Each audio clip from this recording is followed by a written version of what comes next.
तहरीक इंसाफ ने पंजाब असम्बली में opposition leader के लिए नाम फाइनल कर लिया। मियां महमूद रशीद को पंजाब असम्बली में अपोजिशन लीडर बनाने का फैसला किया गया। मियां Aslam Iqbal deputy opposition leader Punjab assembly होंगे, तो तहरीक इंसाफ ने पंजाब असम्बली में अपोजिशन लीडर के लिए नाम फाइनल कर लिया है। मियां महमूद रशीद बताया जा रहा है जिन्हें पंजाब असम्बली में अपोजिशन लीडर बनाने का फैसला किया गया। साथ ही साथ मियां Aslam Iqbal deputy opposition leader Punjab assembly होंगे। मजीद तफसीलात जानेंगे लियाकत अंसारी हमारे साथ मौजूद हैं। लियाकत अंसारी, बताइएगा, फैसला हो चुका?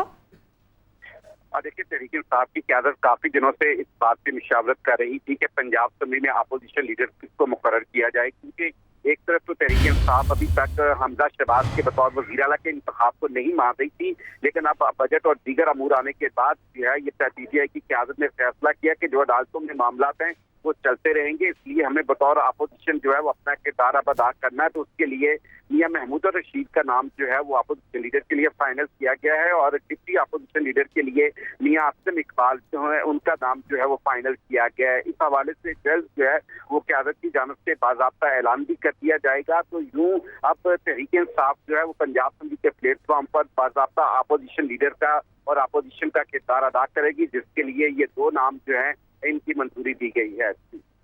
बहुत शुक्रिया लियाकत अंसारी, अपडेट किया आपने।